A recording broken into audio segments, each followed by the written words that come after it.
Hi, I'm Heidi Otway, your host for this Conversations on Cannabis virtual forum, brought to you by the Medical Marijuana Education and Research Initiative at Florida A&M University. In this conversation, we're talking with actor Malik Yoba about his efforts to create social equity in the cannabis industry. To everyone joining on this live forum, please share, post, and tag a friend on Facebook to have them join this conversation. If you're on YouTube, share the link so others can join us as well. During the forum, we want you to send us questions in the comment box, and we'll do our best to have Malik answer them for you. We also want you to tell us what you think about this forum by completing the survey that will be posted in the comments on YouTube and Facebook after this live program. Your name will be entered into a drawing on April 14th, 2022 to win a $100 gift card provided by one of Mary's partners. Malik, welcome to the show. We're excited to have you as our guest. So let's dive into this Conversations on Cannabis. But can we just talk about the music first that y'all have? And that got me. You love that? It got me hype. Yeah, I was like, yeah, I was back here dancing as the countdown was going. That's good. Yeah, that was good. Good touch. All right, wonderful.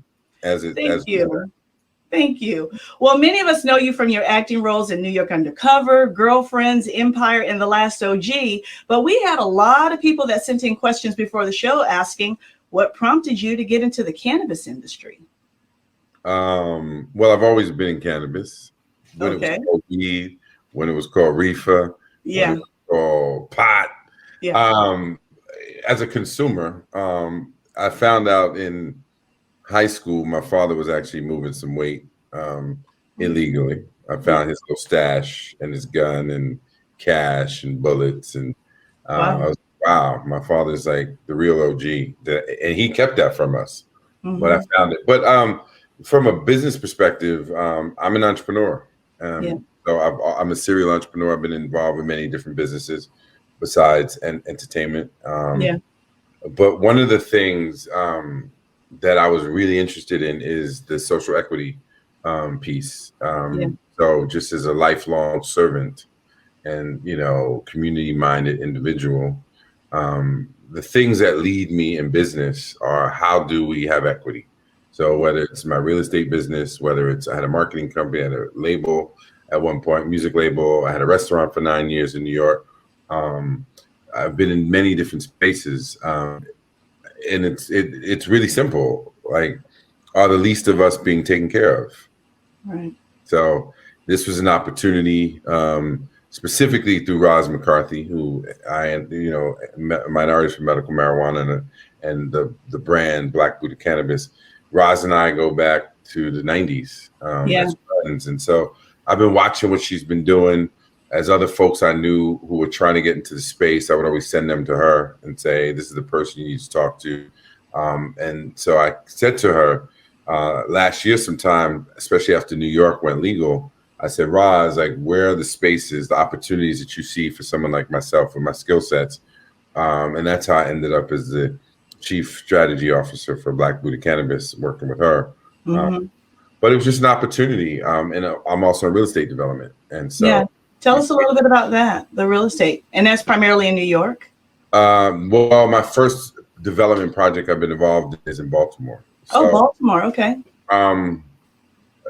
Well, the genesis really is growing up in the hood, growing up in New York in the 70s and 80s when there were burnt out buildings and empty lots. And as a kid with dreams and with parents that exposed me to, things like, museums and, we could stay in the hood, although we lived in the hood. And I grew up in, affordable, low and moderate income, affordable co-ops. Yeah.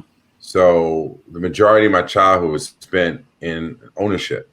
So we lived in a development that had a sports complex with an Olympic-sized pool and a gym, basketball court, and sauna, and a weight room in the 70s. Yeah. New York, and Harlem, wow. And a complex apartment with views of the river. And so my father was very intentional about that. He was part of the union that was a developer 11 Hospital Workers Union were the sponsor of that development project. And so I grew up with this sense of ownership. And I used to always say, build your own generator so when they turn off the power, you still have lights. Yeah. He would often say, if there's a crack, fill it, right? And so he was very community minded and always about where's the solution and offer that, right? So growing up with that, but there were lots around us, right? There were burnt out buildings around us. And I didn't understand why that had to be. I go to downtown and I see how my white friends lived. And I used to say, when I'm going to be a billionaire, so I could build parks and schools and programs and kinds of things. And so it's been a passion for a long time. I started buying real estate in the 90s. Yeah. And then in fact, I was in Florida, in Miami in 2005, and I was touring with a show that I had written called What's on the Hearts of Men, and we were producing it in Miami. And I met a Black developer from Liberty City, and we went to I'm from Miami, so I totally know what you're talking about. I forget his name, but I went to him for support, and he was always interested in production. Yeah. And he said to me, if you teach me production, I'll teach you development. And although that never happened with him, that planted the seed. And I began to look at the parallels between the two. And I'm one of them people that as a kid, I would geek out and stare at construction sites. I still do that. I still stare at buildings. I love architecture and I love development and from the ground up. And I'm still fascinated that we build structures. And I began to realize, if you look at a construction set and you look at a construction site and you look at a movie set, they're a lot of the same jobs. Exactly. Yeah. Engineering, electrical, carpentry, design, construction, all those things. And so in 2008, I had an opportunity to connect with a friend of mine named Dan Bythewood, who's a principal at a group called La Cité Development. And I told him, this is what I want to do. His cousin used to write on New York Undercover, Reggie Bythewood, which is when I first met Dan in the 90s. Dan gave me a seat at the table, and he began to teach me very much like an apprenticeship. I still feel like I'm a 15-year apprentice in the development business, even though I have Yoba Development, which is my development company, which I founded in 2017. But for me, again, as a servant, and working in film and television, one of my greatest contributions to the industry is something I created called the Real Estate Mixtape, which is a doc series around my journey to develop my first commercial property in New York. Does it have anything to do with the cannabis industry at all? Your real estate developments? I'm gonna make that link for you. So I just want to finish that thought. Is that led to the construction of a school. I'm right now involved in a development project in New York to redevelop a school and workforce and affordable housing and a sports complex. Oh, congratulations. That sounds amazing. Yeah. And so as it relates to cannabis in New York specifically, working with the cannabis board, the Office of Cannabis Management, in an unofficial capacity. I'm not working, but just helping to identify potential locations for dispensaries, but also the build outs, right? You can't do cannabis business unless you have real estate. So whether it's indoor grow, whether it's an outdoor grow, whether it's a lab, whether it's a university, wherever it is, you need the real estate. And so there's definitely an intersection between the two. And I want to explore that just a little bit more, because here in Florida, cannabis is only allowed to be sold legally by a handful of companies that, it's called a vertical business. So they're the only ones that are allowed to touch and sell various forms of the cannabis plant as medicine here in Florida. So you kind of talked about all these different kind of ancillary types of businesses that could be developed around the cannabis industry. What are you seeing and hearing about opportunities for people of color maybe to do some work in Florida that supports the cannabis industry? Because here again, unless you have a license to sell, you can't do that in Florida. Well, I can't speak to Florida because I live in New York, and I know that one of the things we're focused on in New York is getting right what other states didn't get right. Okay, so let's talk about that. Really committed to. So when we think about the social equity piece, and obviously as HBCU, there's a need for us to understand all the different places that you can enter the space. Okay. So we have to think about it as any other industry, right? Holistically. Yeah. So there's cultivation, there's distribution, right? There's the science, there's the research, there's marketing, there's legal, there's the real estate piece, there's the content piece, there's the education piece. And so I think that we have to, there's a few things. New York has had the benefit of watching every other state come before us, look at the intention or the stated intention of equity, see how it's been executed, see it where the shortfalls are, and say, you know what, we're not going to make those mistakes. So the fact that I can even sit here and tell you that I've been working with the Office of Cannabis Management and the board to help identify locations, that's in an unofficial capacity. They've hired a commercial real estate company to actually do that work. But again, because of this lens of social equity, and these are Black and brown people in these positions making these decisions, they're having conversations broadly outside of just their colleagues in the office to say, how can you help? Right. And so the education piece, as a for instance, which you all are focused on. Yeah. You know, part of what I can bring to the table is access to community, right? So on the real estate side, you know, one of the things I said, there's a guy named Jay Morrison that does it out of Atlanta who does something called the Corner Class, where he teaches real estate. And Jay is in my doc series, The Real Estate Mixtape, right? And we talk about the same thing. So I said to the office, I said, why don't we do the same thing? Like literally go to the corner where dudes were hustling and hold these classes to educate people. Because folks aren't going to come to you if they're legacy, as a for instance, right? So then what does that represent? That represents both marketing and education. Yeah. Right? Outreach. Yeah. Content, right? So, you know, in New York, there are all these different ways that we can get into the space. It sounds like in Florida, there's this silo that's been built. When you said it. Yeah, you can't touch the plant unless you have touch or cultivate or dispense the plant unless you have a license.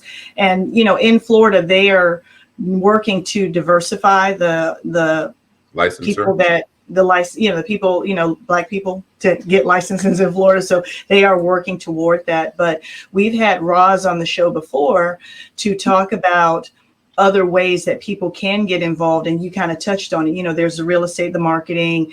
We even talked about security, cleaning the dispensaries. So all of that. You know, Eric, who's with M for MM, he does art around cannabis. So you know, trying to get people to think of other ways to figure out how to get into the industry.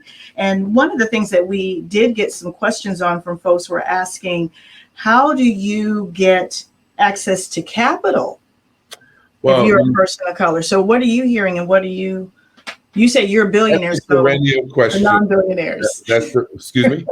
I said, you say you're a billionaire. So what about the non-billionaires and millionaires? No, not yet. I'm speaking it into existence. Oh, absolutely. Amen. I receive it, my sister. I receive it, my sister. Listen, but that's the thing, right? I think that intention is everything. Yeah. And, you know, we can't become what we don't see. Right. And I think that the perennial question is always in any industry, whether it's tech, real estate, fashion, whatever it is, access to capital as people of color is connected to being under networked. Right. And even when we are more networked, it's really getting people to buy into our dreams. So, it's a challenge. You know, I have some cats in New York, Wall Street guys, who are looking to start a fund specifically for investing in folks of color who want to be in the space. But, you know, it's one of those things where there's a short-term answer and a long-term answer, and the short-term goal, a long-term goal. So it might be a challenge right now, but you're at a university. So what portion of your student population is studying finance and choosing to get into that lane so they have the understanding of how money moves, how money works, and where to get from, so that this answer to your question could actually be met by students at your university? If we're saying we've got long-term vision for this. So if I'm a 21-year-old at your school right now, or an 18-year-old, right, an 18-year-old that's just coming in as a freshman, perhaps I want to look at that as an opportunity, because 10, 15 years from now, when I'm 29 or 35, whatever it is, I can actually impact that reality of I'm in a position now because I'm part of an investment group at a bank. And let's say by now the Safe Banking Act passed. And so federal, any federally insured banks, when we get to the federal legalization of it all, you can, now play in that space because you've been tracking, you see where the gap is now, and you say, okay, I'm going to position myself to fill that crack, as my father said, there's a crack, fill it. No different than I did in real estate. I inserted myself into the business. No one asked me to be in it. I said, this is what I want to do. I see where the problems are, so I'm going to do something about it. That is some great advice. And I hope that all of our listeners, whether you're a student at Florida A&M or you're trying to figure out how to start your own business, go ahead and take that advice. Really good advice. Add to that. Go ahead. I was at a community screening the other day about a mixtape with the community where we're building the school, where we invited all the stakeholders from the community. So students from as young as 12 years old were in the room, to people from the board of the school, to people from the projects across the street, right? And there was a young lady who considers herself a community activist who went to that school. She's now like 30 and grew up in the projects. And she's like, everybody keeps telling me I need to be resilient. I'm tired of being resilient. I said, girl, resiliency is a lifestyle. It is. It's not a choice. It's not an outfit you put on. Because today I'm going to be resilient, because I think if I'm resilient today, I'm going to achieve the goal. All of this is hard work. None of this is easy. Everybody in this space is an entrepreneur. Yeah. And even the corporations that have come up, like the big boys, Canada Bee, or Leafly, any of the big, multi-state operators that are doing their thing, it's entrepreneurs that started with them. Exactly. And so in order to be in this space, you have to be incredibly resilient and know that you're going to hear no more than you hear yes. But if you feel your purpose to do this, right? For me, I don't do anything just for money. Right. I don't chase the money. Right. I chase the purpose. Right. I chase the passion and the mission. And in my experience, the money will follow when you move on purpose. Yeah. Yeah. You've been speaking at a lot of conferences lately that are targeting people of color to kind of help them learn about the cannabis industry. Can you share with me any other conferences that you are attending or about that maybe some of our listeners and viewers could consider going to? Well, in June, Cannabis Week is happening in June. Forgive me on the dates on that. Yeah, well, they can Google it. Yeah. So Cannabis Week. Yeah, in New York, I'll be moderating a panel with, I believe it's going to be Ruben McDaniel from the board of the Office of Cannabis Management, and a cat named Calvin Fry, who's one of the legacy dudes, who is one of the first Black people to have a dispensary in the country, and certainly. Wow. And Calvin's a great dude. In fact, you should have Calvin on here. I was about to say, maybe you can help us get Calvin on the show. Yeah. We would love to have him. There's two people that I would have on here as well. Calvin Fry, I call him my West Coast Oracle. Okay. He's in the game forever. And a guy named Sid Gupta in New York. And I call him my East Coast Oracle. Okay. And, I'm humble in this space. Like, look, for me, Roz gave me a seat at the table last fall. Yeah. But again, as a serial entrepreneur and a person who's been around the space for a long time, it didn't take long for me to jump in and just move like water. And I always say, look, I'm here to learn. I hope to learn from you today as much as I can share something that might be elucidating for someone else. But for me, I don't, the joke is a friend of mine who's a legacy guy texted me last weekend, and he goes, Malik, I hear you're the guy to talk to in New York about bud. And I was like, bro, I don't know. You're the guy. As long as I've known you since 1995 or 7 or whatever the hell it's been. Yeah. But I am having conversations, and I am in spaces, particularly on the political side, and decision-making side, that other people haven't had access to. And so I don't take that for granted. And I just have always been the plug or the bridge, as it were. Yeah. To say, okay, if I'm in the room, then I'm going to let you know what's going on. Yeah. I want to kind of go back a little bit to what you said earlier about, your father was, dealing, you've used, and, we talk about the stigma of cannabis in the Black community. It was like, it's taboo, even in Hispanic communities. We've done some research with people here in Florida, and they're like, my abuela say that's the devil, so this stigma around cannabis. But here we are on this live public platform having an open and honest conversation about cannabis. How does that make you feel, just knowing the stigma of this plant and the impact it's had, the negative impact it's had on communities of color, and then to us be talking about ways to actually, make money off of it legally? Well, I think it's important to understand the matrix that we're in, right? Stigmas are generally related to religious beliefs, political beliefs, right? Because someone told you this is wrong or this is bad. But the fact of the matter is, physiologically and biologically, we have an endocannabinoid system in our body. And so as part of nature ourselves, the things that are made, that make us, magnesium, potassium, niacin, all the things that we have as humans are also found in plants. Right. And so the legalization of cannabis was about control. It was about money. It was about politics. It wasn't about nature. It wasn't about science. No one has been like, well, the science is wrong.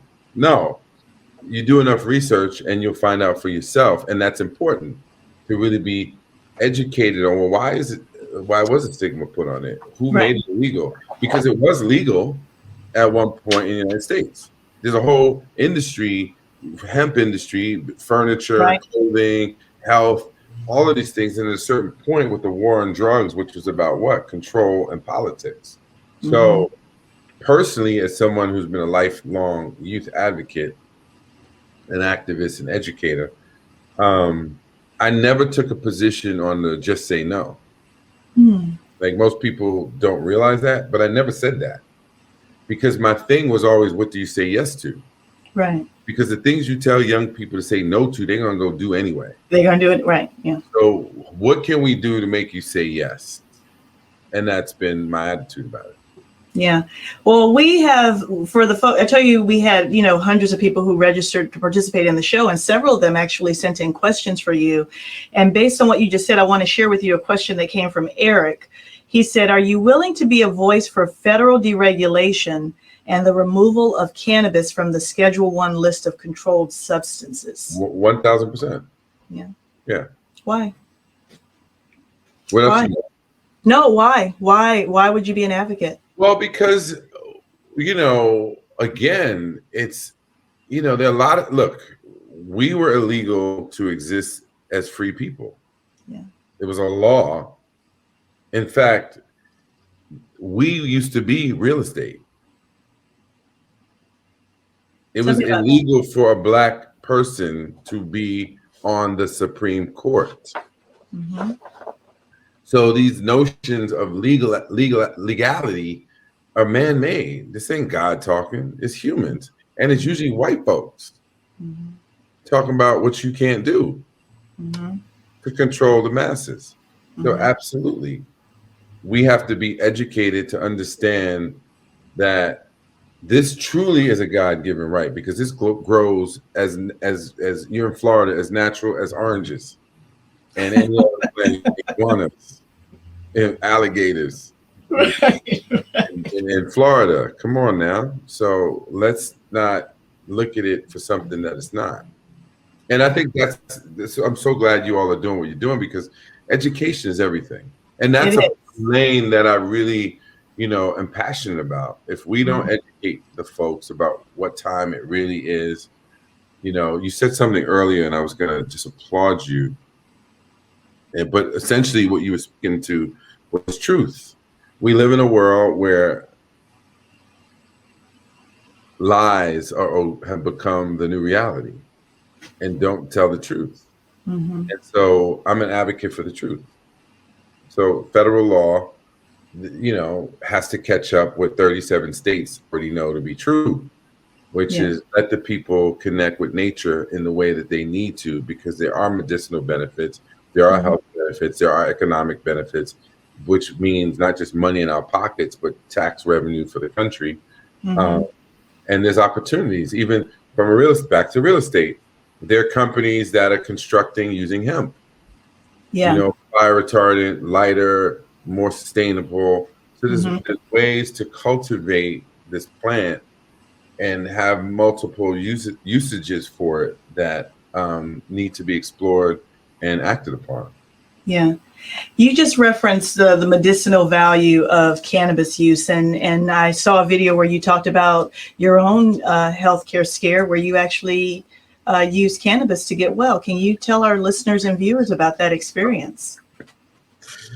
So I had quadruple bypass surgery. And you're too young to have that. Well, not if you have lipoprotein little a or C-reactive protein. Okay, I don't know what that means, but it sounds bad. Well, this is if you have heart disease in your family. Okay.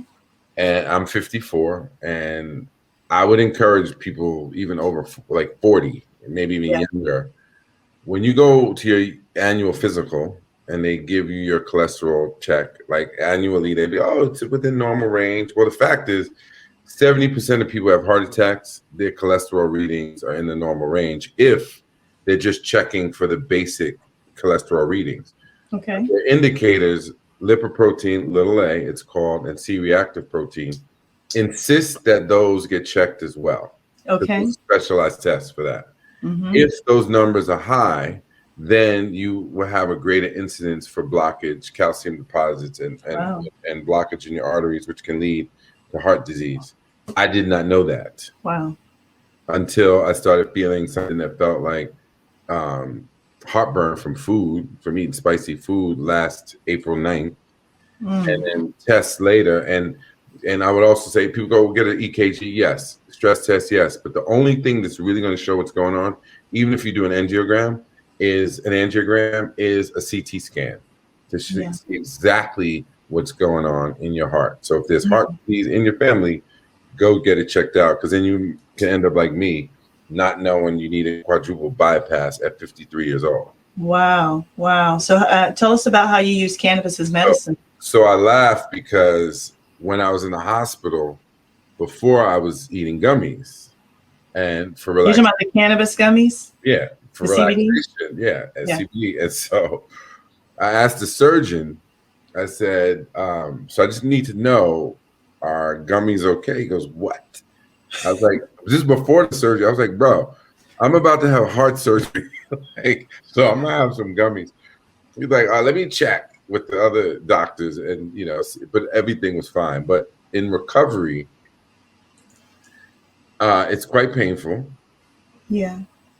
It is quite painful. Yeah. Recovering from heart surgery.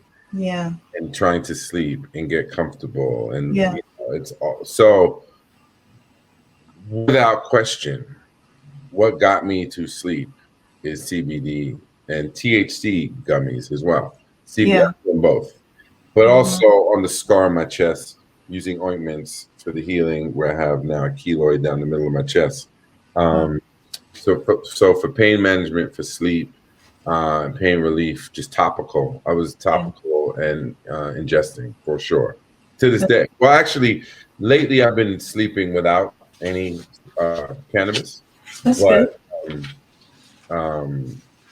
What I do feel the need, absolutely. Okay. Well, thanks for sharing that story and also, sharing about the heart disease. I think that's something that our viewers will and listeners will certainly appreciate. So we have another question that came in from one of our audiences that goes back to, again, finding ways for people of color to, leverage opportunities in the cannabis industry. And this one came from Cherie, who asked, what suggestions do you have for how our community can begin to connect and build collectively towards leveraging some of the opportunities in the cannabis industry? So basically, like she says, kind of like, what's that basic first step? Well, I think the basic first step is the question that she asked, is how do we do that? And I think the fact that we're having this conversation, this is a result of my relationship with Roz, who continued with you, right? And that's what happens. Me telling you, hey, Calvin Fry in California, New York. I think it's operating not out of a space of lack. One of the things that people will run into, unfortunately, but it's human nature, is everyone doesn't have the same consciousness coming into the space. There are many people who are coming from a place of lack and a mentality of lack, and that will drive competition and transactional behavior. But if you understand that, I like to say to people, how many drops of water in the ocean? How many grains of sand are on the beach? Pick any one beach.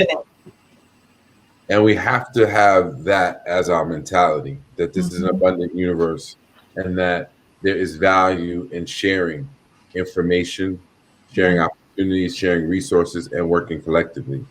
So I don't think there's one way to get to that answer, but I think it starts with the understanding and the belief and the lifestyle that says, I'm going to move in this world cooperatively.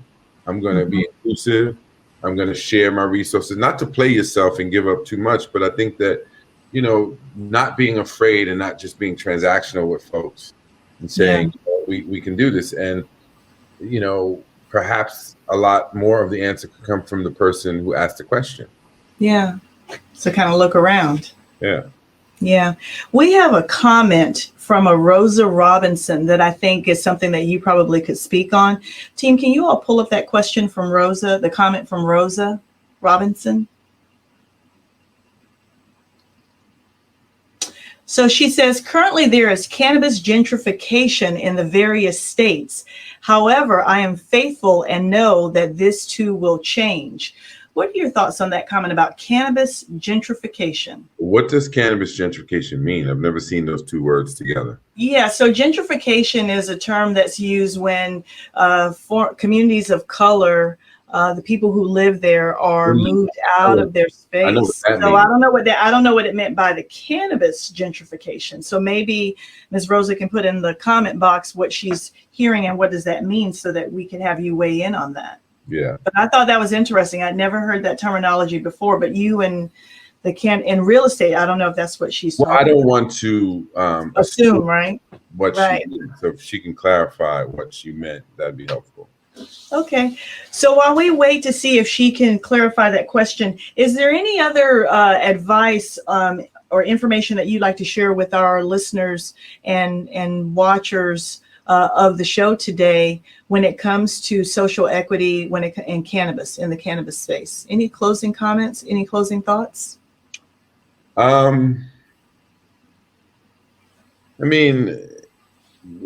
Resilience pops into my head. I think that, it's not just cannabis, right? So you're in the cannabis space where you're going to need capital, then you're going to run into the social equity issue there.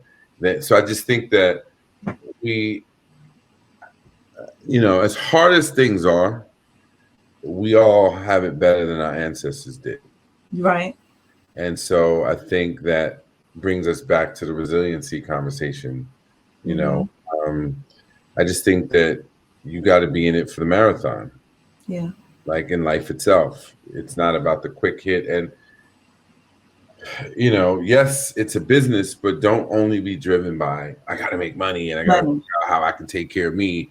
Because we aren't doing this thing collectively. Like both of these cats I mentioned, Sid and Calvin, I've only met in the last, say, 6-7 months in being in this space and doing this work. They knew me because of what I've been doing for the last 30 years. But, I also, it's important for me to let them know that they are just as valuable to me as they may perceive my value to them.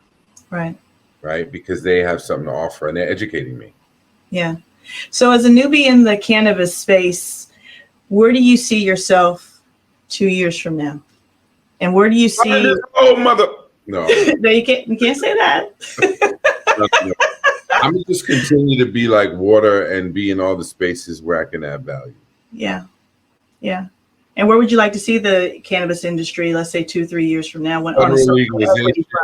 Federal legalization, lower taxation, and California is a great example of how to not do it right, because they're taxed at a level that is not profitable for operators on any part of the supply chain, right? So that's really, really important, that, this idea that, billions of dollars are made in the black market anyway, or the legacy market, because the gray market, it's operating between the two spaces. But that, getting those tax codes right so that people can run profitable businesses, sustainable businesses, and not be taxed at a level where it's prohibitive to do business. Right. I think that's really important. Okay. Well, we just got another question. Oh, I'm sorry. Go ahead. I'm saying that people have to fight for that. Back to the education. Like, people need to know what's going on so that they can advocate for that, and on a local level, community level, and state, and then federal level. Well, I have a question that just came in. Could you speak to getting money and paying salaries once in the cannabis business? Because that's something that you could comment on. No? Okay.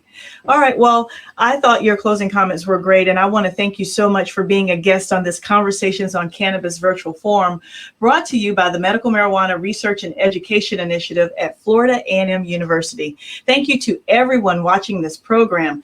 Please tell us what you think about this forum by completing the survey that will be posted in the comment boxes on YouTube and Facebook after this live program. If you complete the survey, your name will be entered into a drawing on April 14th, 2022 to win a $100 gift card provided by one of Mary's partners.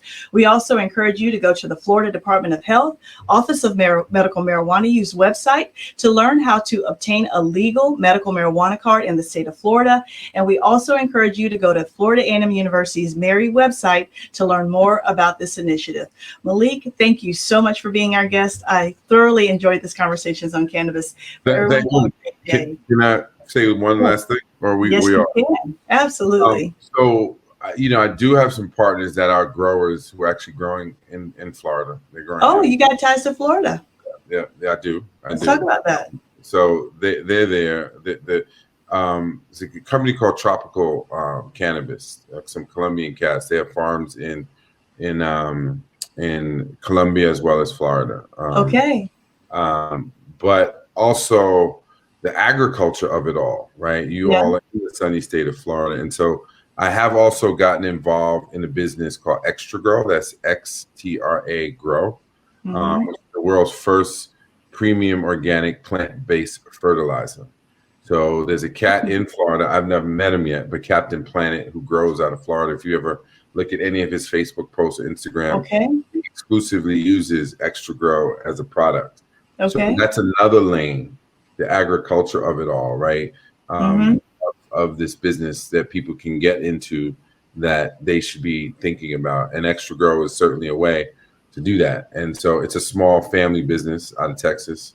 And so, perhaps there's even opportunities in the state, and we can connect offline around that for opportunity for distribution in the state, so people can begin to use the product. And there's opportunities to make money that way as well. Okay, great. Wonderful advice. Again, thank you.